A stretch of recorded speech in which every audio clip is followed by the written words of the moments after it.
नमस्कार, आप देख रहे हैं एनडी स्पेशल। मैं हूं आपके साथ सुनील विश्वकर्मा। शासकीय सेवाओं में पिछड़ों के आरक्षण को लेकर कांग्रेस और भाजपा के बीच पत्र युद्ध शुरू हो गया है। पूर्व मुख्यमंत्री कमलनाथ ने इस मामले पर मुख्यमंत्री शिवराज सिंह चौहान को खुला पत्र भेजकर दांव खेला है, जिसमें उन्होंने लिखा था कि मेरी ओबीसी आरक्षण की लड़ाई अब आपको लड़नी है और सरकार से ओबीसी वर्ग के लिए कोर्ट में लंबित ओबीसी आरक्षण के मामले की मजबूती से पैरवी करने की मांग की थी। कमलनाथ के पत्र का जवाब देते हुए सीएम शिवराज ने उन्हें आईना दिखाया। उन्होंने दो टूक कहा कि आपकी सरकार ने 1 वर्ष तक स्थगन निरस्त कराने के लिए कोई प्रयास ही नहीं किया और न ही न्यायालय में 8 माह तक आरक्षण के मामले में कोई प्रतिवाद दाखिल किया। इसकी वजह से उच्च न्यायालय ने 19 मार्च 2019 को पिछड़ा वर्ग के लिए 14% से 27% आरक्षण को बढ़ाए जाने के आपके फैसले को स्थगित कर दिया था। तो वहीं 19 मार्च 2019 को न्यायालय के समक्ष आपकी सरकार के अधिवक्ता उपस्थित भी नहीं हुए थे। सीएम शिवराज सिंह चौहान के पत्र को लेकर मंत्री विश्वास सारंग का कहना है कि कांग्रेस नेता हर मुद्दे पर राजनीति करते हैं। 15 महीने तक कमलनाथ सीएम रहे, 15 महीने तक ओबीसी आरक्षण की याद उन्हें नहीं आई। वहीं कांग्रेस विधायक कुणाल चौधरी का कहना है कि प्रदेश में संख्या के आधार पर आरक्षण का लाभ मिलना चाहिए। आपको बता दें कि कमलनाथ सरकार ने बीते साल ओबीसी आरक्षण 14% से बढ़ाकर 27% करने का फैसला लिया था। इससे पहले यह आरक्षण 14% था, लेकिन हाईकोर्ट ने बढ़े ओबीसी आरक्षण पर रोक लगा दी थी।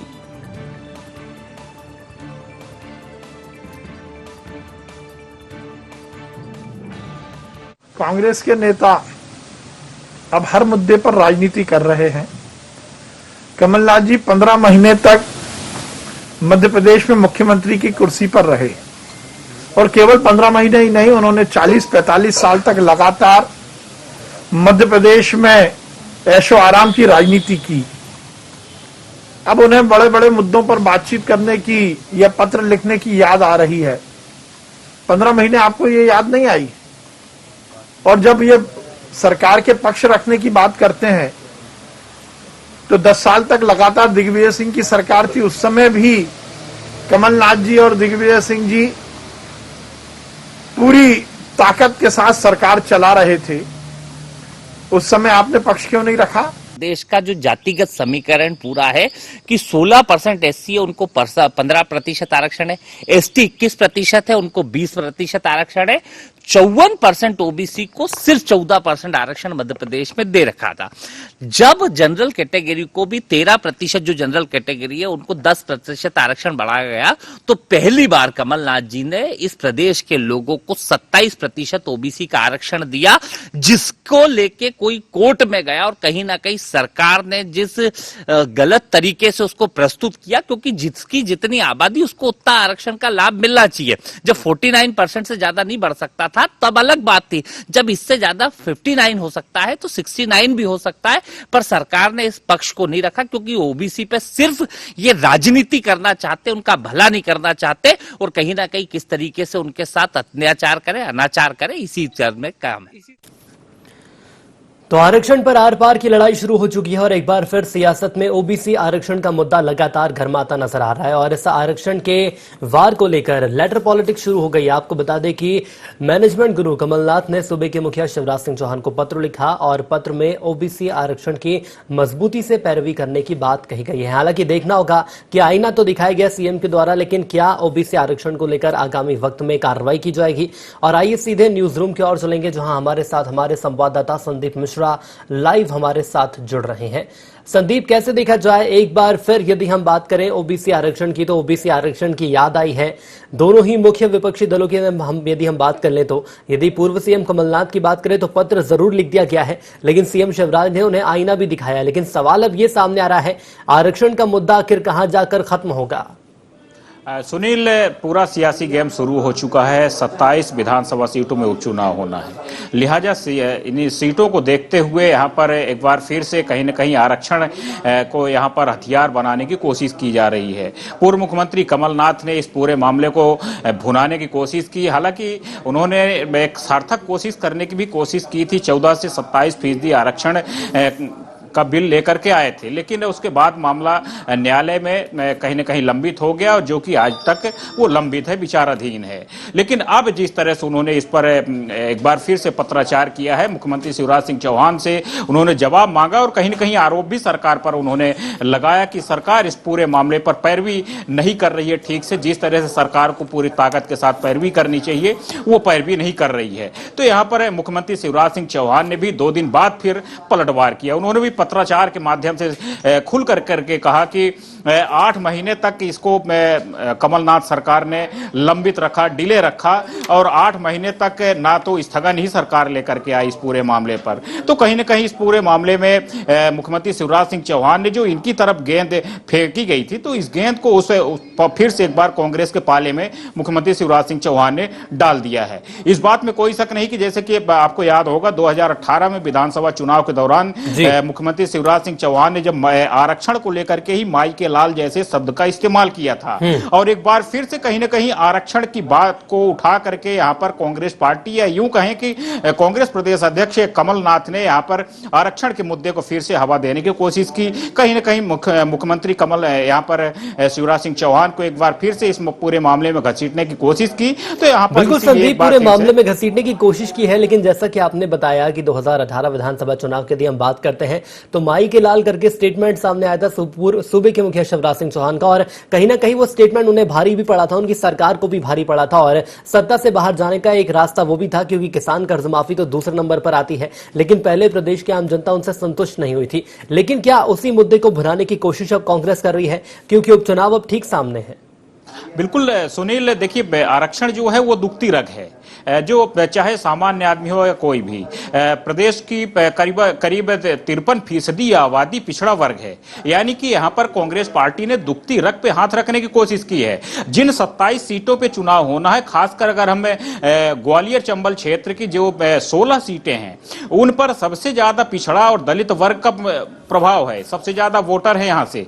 तो कहां से कहीं ना कहीं यहाँ पर पूर्व मुख्यमंत्री कमलनाथ ने दुखती रग पर हाथ रखने की कोशिश की है, पुराने जख्मों को कुरेदने की कोशिश की है। उन्होंने कोशिश की है कि अगर एक बार फिर से उन जख्मों को हरा भरा किया जाए, तो कहीं ना कहीं यहाँ पर फिर से मुख्यमंत्री शिवराज सिंह चौहान कोई ना कोई बौखलाहट करेंगे, गलती करेंगे, और फिर उसका नतीजा सामने आएगा, और उसी कमी को कहीं ना कहीं भुनाने की कोशिश कर रही है कांग्रेस पार्टी, और जिसकी शुरुआत यहाँ पर देखने को मिल रही है। इससे पहले भी कुछ दिन पहले लगातार आरक्षण को लेकर के बातें कही जाती रही हैं। यहाँ पर अगर हम बात करें तो लगातार दलित और पिछड़ा के कंधे पर बंदूक रख के गोली चलाने की कोशिश की जा रही है कांग्रेस पार्टी से, और वही चीज यहाँ पर देखने को मिली है। लेकिन आपसे ये भी समझना चाहेंगे, जब यदि हम 15 महीने की बात कर लें, जब कांग्रेस सरकार में थी और सूबे के मुखिया के पद को कमलनाथ ने संभाला था, कोशिश उनके द्वारा की गई थी 14 से 27% आरक्षण बढ़ाने की, लेकिन उसके बावजूद यदि हम बीजेपी की बात करें तो सत्ता परिवर्तन हुआ, लेकिन बीजेपी ने अभी तक इस मामले में क्या कदम उठाए?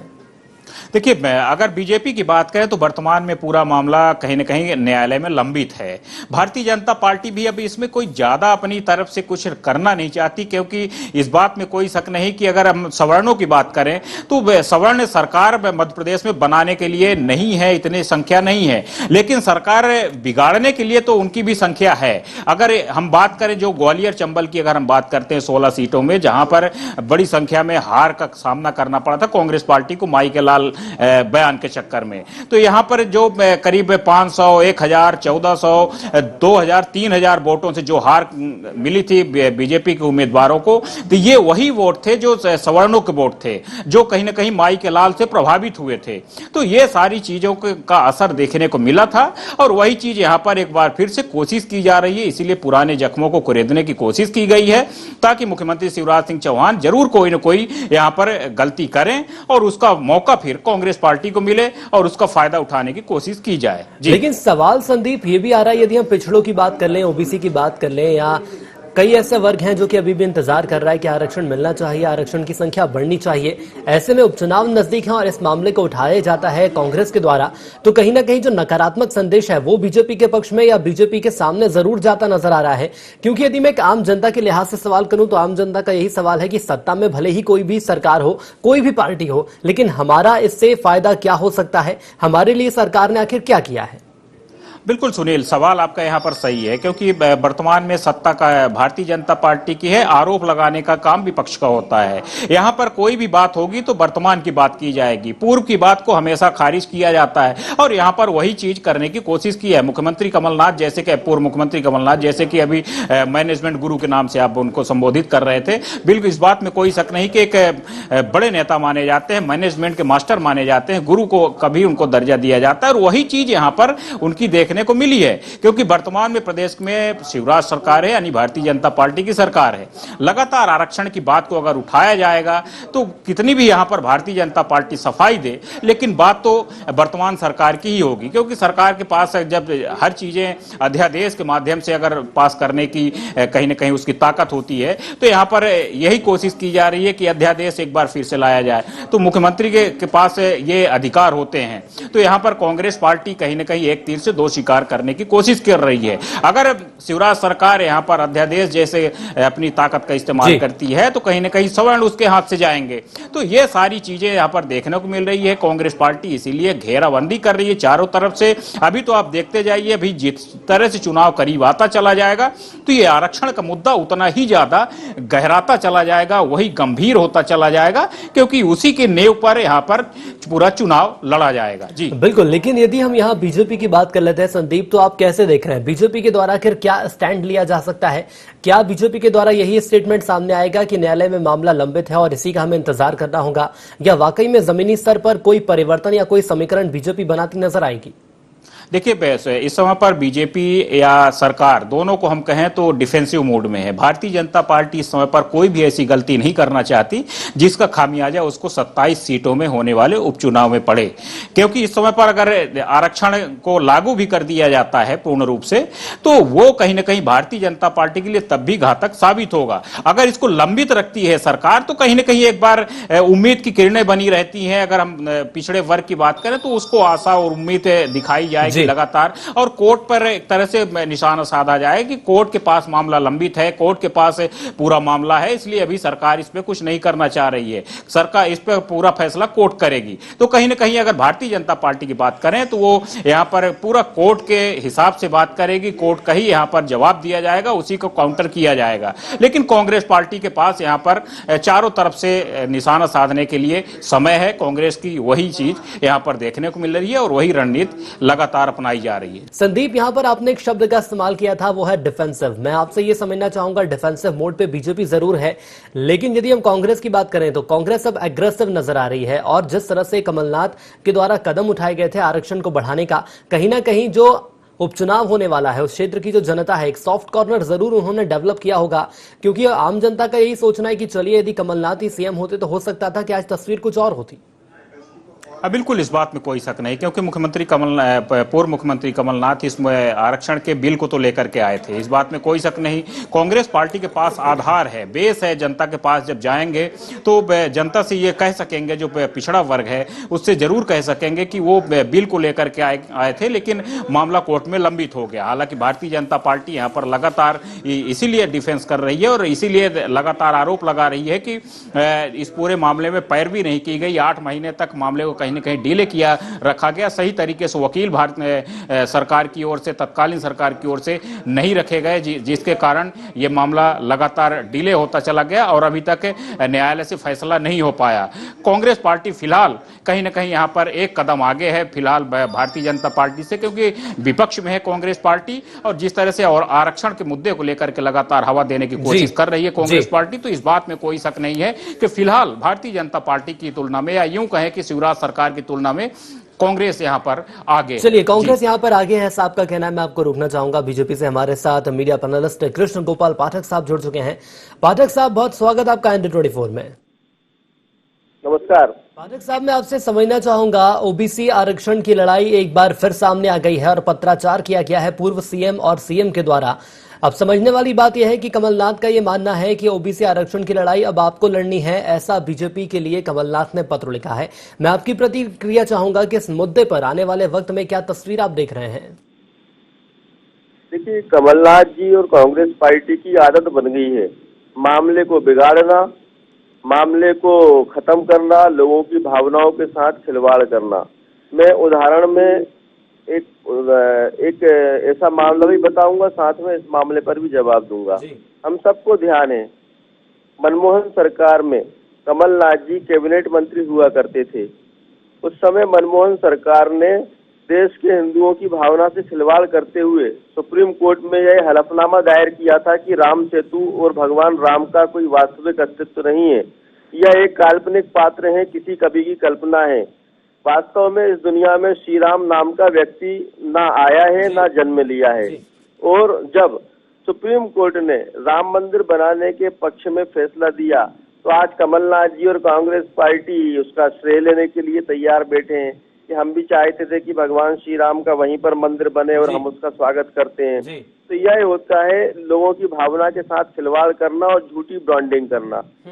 दूसरा मामला जिसका आपने अभी उल्लेख किया है, ओबीसी आरक्षण को लेकर, यहाँ पर फिर मैं बोलूंगा कि कांग्रेस पार्टी ने फिर लोगों की भावनाओं के साथ खिलवाड़ किया है। अब अपनी छवि चमकाने के लिए ब्रांडिंग कर रहे हैं। दिनांक 14 मार्च से 19 मार्च 2019 तक याचिका में आपकी सरकार द्वारा कोई वाद उत्तर प्रस्तुत नहीं किया गया, मतलब कमलनाथ जी की सरकार के द्वारा। फलस्वरूप माननीय न्यायालय ने 19 मार्च 2019 को पिछड़ा वर्ग के लिए 14% से 27% आरक्षण को बढ़ाए जाने के उन्हीं के फैसले के निर्णय को स्थगित कर दिया। अगर कोई हाईकोर्ट या सुप्रीम कोर्ट जाता है सरकार के निर्णय के खिलाफ तो सरकार को उसको टाइमली जवाब देना पड़ता है। सरकार को जवाब देना पड़ता है, बिल्कुल। मैं आपको यहाँ रोकना चाहूंगा, हमारे साथ कांग्रेस प्रवक्ता अजीत सिंह भदौरिया जी भी जुड़ चुके हैं। भदौरिया जी, अभी आपने पाठक साहब को सुना होगा, साफ तौर पर यह कहना है कि श्रेय लेने की कोशिश की जा रही है, लेकिन यदि ओबीसी आरक्षण की हम बात करें तो कहां तक ये तस्वीर पहुंची है, कहां तक ये कांग्रेस की लड़ाई पहुंची है? देखिए, कांग्रेस तो हर दबे कुचले वर्ग के लिए जो समाज में उत्थान के लिए जो कार्य करती रही है और वो करती रहेगी, उसके लिए जहां तक लड़ाई लड़ना आवश्यक होगी निश्चित रूप से लड़ी जाएगी। आज आप देखिए, दूसरे मामलों में शिवराज सिंह जी जब पहले सरकार में थे तो कितने महंगे महंगे वकील, अब जो भ्रष्टाचार के आरोपों में महंगे महंगे वकील सरकारी खर्च से सुप्रीम कोर्ट तक में खड़े किए जाते थे, परंतु आज जन सामान्य की बात आई, वहां इन्होंने वकील ही नहीं खड़ा किया पैरवी को। हमारे मित्र कह रहे हैं जवाब दिए, भैया तो आज ये फैसला क्यों आया, तारीखें क्यों लग रही हैं फिर शिवराज सिंह जी की सरकार में, अगर पहले ही स्थगित कर दिया गया उस आदेश को, तो आप बताइए मेरे को। और जहां तक बात कर रहे हैं राम के नाम पे, ये लोग लगातार राजनीति करते चले आ रहे हैं। मैं अभी पाठक जी को सुन रहा था कि राम काल्पनिक पात्र है, राम काल्पनिक पात्र। तो भैया तुम्हारे आज ही जो राज्यसभा सांसद हैं सुब्रमण्यम स्वामी, उन्हीं के वीडियो उठा के देख लीजिए कि राजीव गांधी जी ने क्या किया जन्मभूमि के लिए। चलिए बिल्कुल सर, राम मंदिर का मुद्दा तो खैर अलग मुद्दा है, इस पर हम कभी और चर्चा करेंगे। मैं रोकना चाहूंगा आपको। पाठक जी, मैं आपसे समझना चाहूंगा, जिस तरह से आरोप यहाँ पर लगाए जा रहे हैं भदौरिया जी के द्वारा, अब सवाल ये सामने आ रहा है कि बीजेपी की मैं बात करूं तो बीजेपी के द्वारा क्या कदम आने वाले वक्त में देखने को हमें मिल सकते हैं? देखिए, मैं तो वो हर बात रिकॉर्डेड जो है तारीख के साथ उल्लेख कर रहा हूँ। भदौरिया जी और कांग्रेस पार्टी पहले उसका जवाब दें कि दिनांक 19 मार्च 2019 को भी माननीय न्यायालय के समक्ष कमलनाथ सरकार के महाधिवक्ता उपस्थित क्यों नहीं हुए। यह कांग्रेस सरकार की गंभीर लापरवाही और उदासीनता थी। लगभग 8 महीने तक न्यायालय के समक्ष जवाब दावा प्रस्तुत नहीं किया गया तथा स्थगन को भी समाप्त कराने के लिए कोई प्रयास नहीं किया गया। और ये तो सर आपने कांग्रेस की खामियां बता दी हैं, लेकिन मैं ये जानना चाहूंगा बीजेपी के द्वारा क्या कदम उठाए जाएंगे? देखिए, कांग्रेस पार्टी ने, कमलनाथ जी ने जो शिवराज जी को पत्र लिखा था, हमने बिंदुवार उसका कमलनाथ जी को जवाब दे दिया है, लिखित में जवाब दिया है मुख्यमंत्री शिवराज सिंह जी चौहान ने। अब तो कमलनाथ जी और कांग्रेस पार्टी को यह जवाब देना है कि क्यों जनता के साथ, भावनाओं के साथ खिलवाड़ वो करती रही है, चाहे राम मंदिर का मुद्दा हो, चाहे ओबीसी आरक्षण का मुद्दा हो। अभी राम मंदिर मुद्दे पर मैं माफी के साथ आपको रोकना चाहूंगा सर, आप यहाँ पर ये कह रहे हैं बार बार कि जनता की भावनाओं के साथ खिलवाड़ किया जा रहा है। यदि 14% से 27% आरक्षण किया जाता है ओबीसी वर्ग के लिए, तो कहाँ खिलवाड़ किया जा रहा है? अरे, आरक्षण किया जाना था तो अगर इनको दावा या अपना पक्ष सुप्रीम कोर्ट में भी तो रखना था।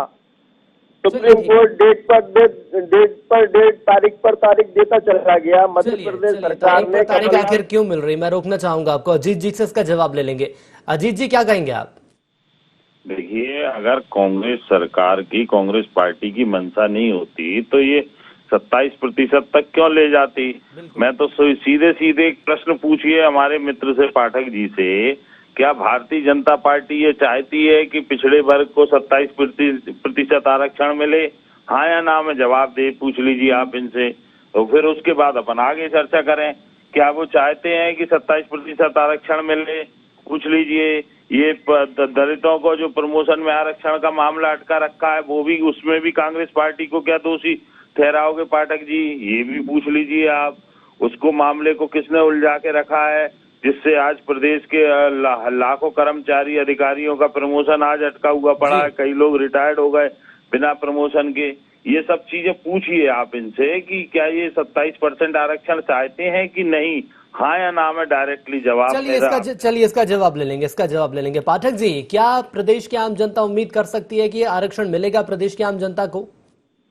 देखिए, गलती कांग्रेस करे, पाप कांग्रेस करे, जनताओं की भावनाओं के साथ खिलवाड़ करने का पाप यहाँ पर कांग्रेस ने किया है और जवाब भारतीय जनता पार्टी दे।